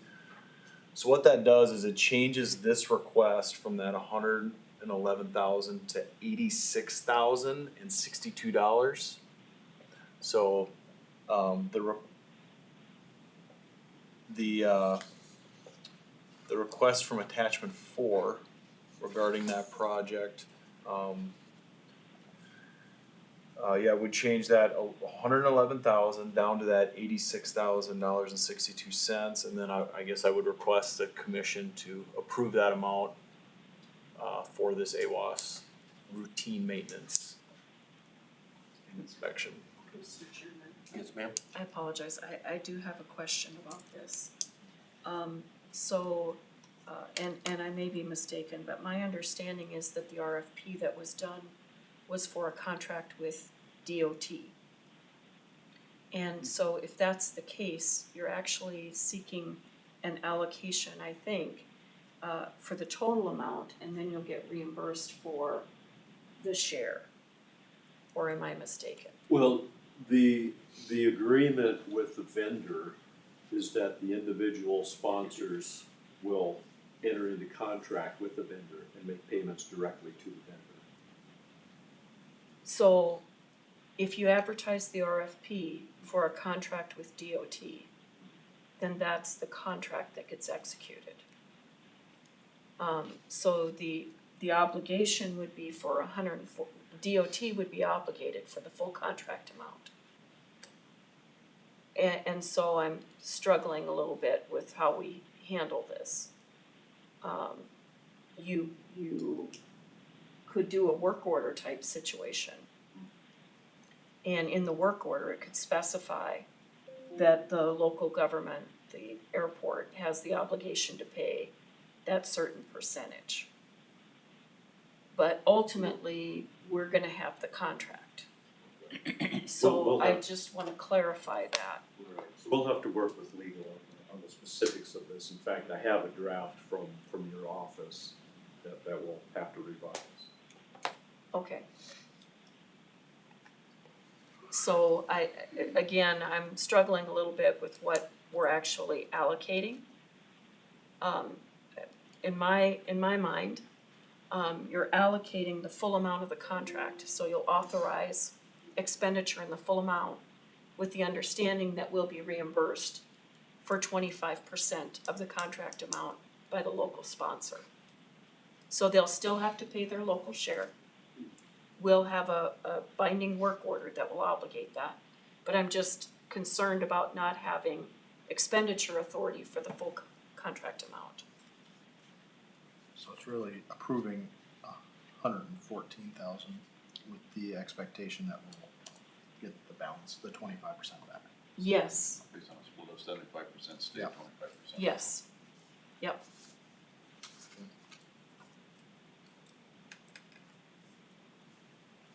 If they don't pay, can Pull the plug. we repo their AWAS? We have ways. Okay. Yes, we have ways. Okay. They don't wanna make us mad. Okay. So what I think the motion is, if I may, Mr. Chairman, And everybody listen again? I think the motion is to authorize expenditure of $114,750 from the Aeronautics Fund for inspection, maintenance, and data dissemination support for AWAS 3 P/T units located at various public use airports across South Dakota, and further authorize the department to collect the 25% local share from each participating airport for this inspection, maintenance, and data dissemination work. Could I make one alteration of that? Could we leave AWAS 3 without the The PT? suffix? Yes, because there's various models. Okay, If we leave it at AWAS 3, that'll cover it. thank you. Yep.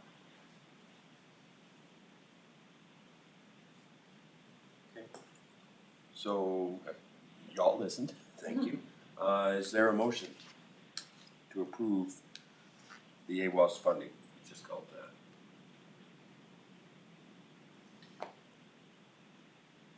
I'll make the motion. Thank you, Dustin. How about a second? I'll second it. Thank you, Ivan. So we have a motion, we have a second. Any further discussion? Okay, thank you. Hearing no further discussion, please call the roll. Holman, Yes. Eklund, Yes. Howard, Yes. Benner, Yes. Huggins, Yes. carries. Okay. I guess the last subject is consideration of funding request from the city of Bison. Thank you, Mr. Chairman.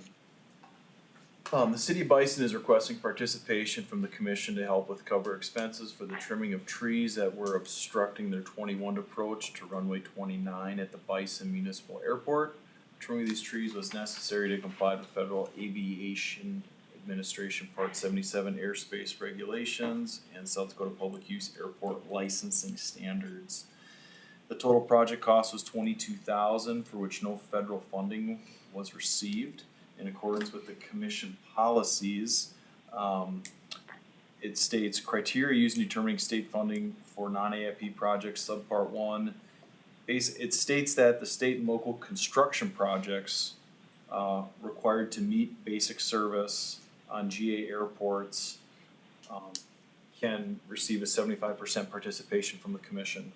The tricky part about this project is it's not necessarily a construction project.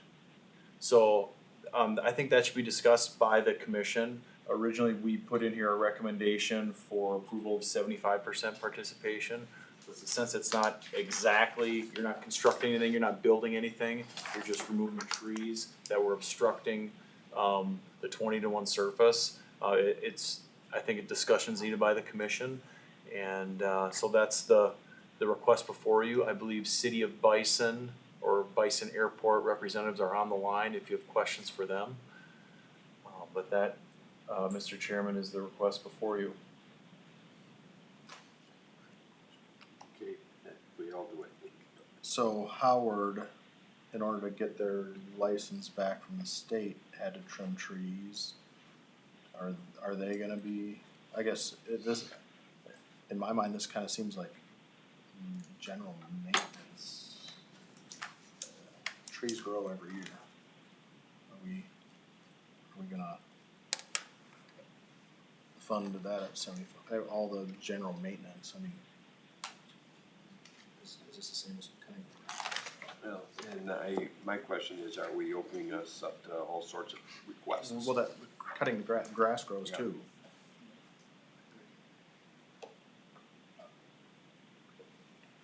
Opinions?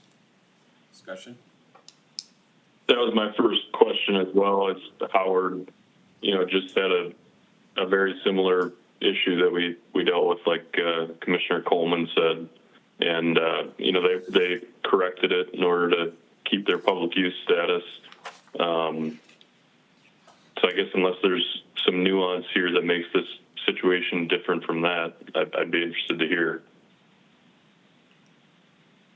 Howard did fix those trees and Yes, they were issued a certification. okay, and they're not asking for money at this time, right? No, not at this time. That's correct. I'm on the line, I'm not sure it was the same scale. It might not have been the same scale of a project, so, but Tom might be able to. It wasn't quite the same scale. The city of Bison had like over 100 trees to have trimmed, and the city of Howard there was just a few trees that were impacting their approach on the corner, whereas this was a significant impact at the Bison Airport. It took their approach from 20-to-1 down to 13-to-1, and after the removal of the trees, it took it back up. Not the removal, but the trimming of the trees, it did take their approach back up to 26-to-1. So they did remove a substantial portion of the trees. These trees on airport property was Adjacent private property.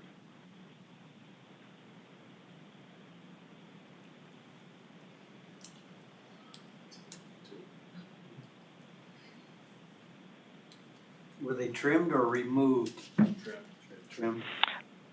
So in 5 years, we could be looking at the same expenditure again. That's correct. For a bunch of airports. I think we'd set up. How is this? Excuse me, sorry, Commissioner Eklund. Just one more question. How was the transaction handled with the landowner? If you guys know, were they? What was their involvement in the transaction? Tom, do you want to go over that? Is anybody from the town of Bison still on? Shiloh, are you still on? He was on earlier. I guess he might have hit. Yeah, I'm still on. Okay. I don't know if you had anything regarding to that, Shiloh? Oh, well, we just went to the landowner, and he wasn't exactly, real happy about us going in and cutting all these trees. But, he didn't want to create a problem with the airport either, so he allowed us to go in and do it, to no expense to him, of course. Okay, so the work was completed by the town. Town contractor, the guy that we hired to come in and do it. Okay.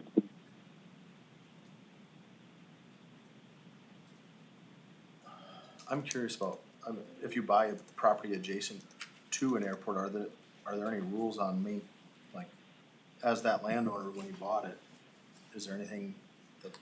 It is possible that there might be easements on some properties. That's not true by any stretch of the imagination. There's certain parts, and some of these easements were put into place in fifties and sixties, and as landowners have come and gone, many of them have changed as property is acquired and those types of things. Tom, I'm pretty sure there wasn't an easement in this particular case, but obviously if it's on airport property, it's gonna be a lot easier to deal with. If it's an adjacent property, then you have to do what Tom did, or what the city did, contact the landowner and take the initiative and pay a contractor or do it yourself to remove all these trees that are obstructing.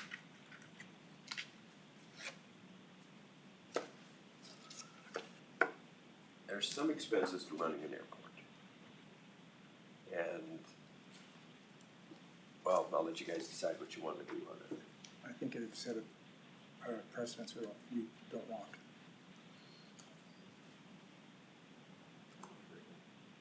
Okay, so anything else? Do we want to, see, the motion would be,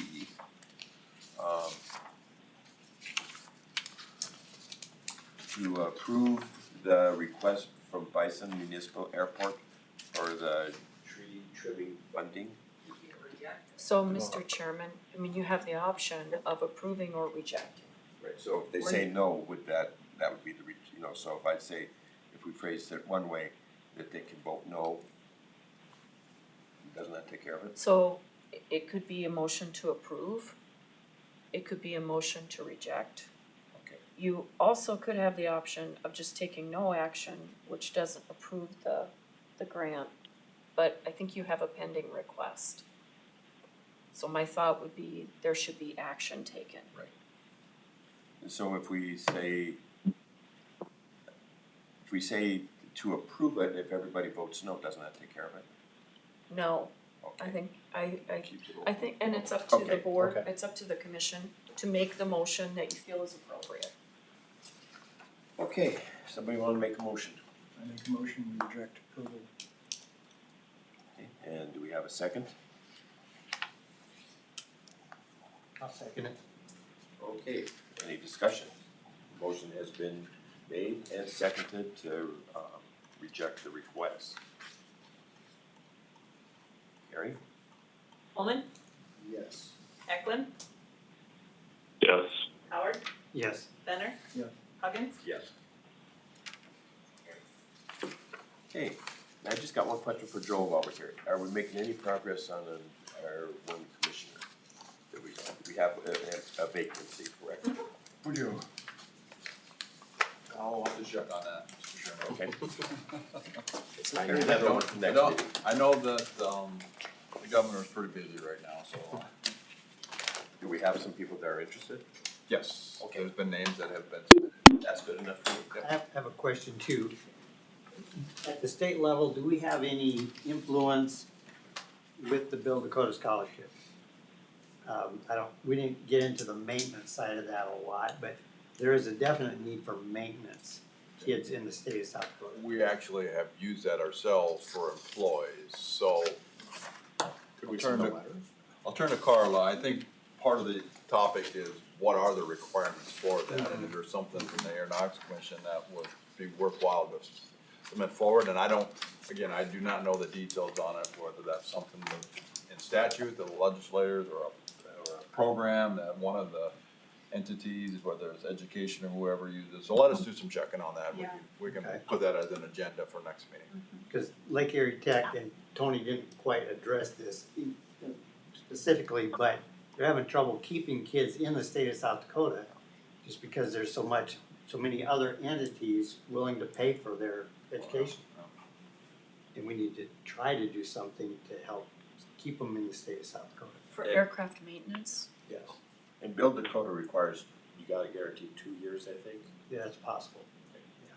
They said the one-year program for drones was covered under Build Dakota. Do you know, Kelly? They mentioned it. Most Build Dakota, your commitment, if you talk about your. Oh, commitment after. commitment, is typically a 3-year commitment. Okay. Maybe specific to the program, but To stay in the state. What? That they have to stay in the state for 3 years, okay. But I think, didn't they said that North Dakota covers drones, but doesn't cover fixed wing aircraft. Correct. Is the way I thought they said. We'll do some checking. Okay. Check. Okay, well, any further discussion? July 16th? RB square. Okay. All right. Hopefully I'm alive. Okay, I call this meeting adjourned. Is there news we should know about?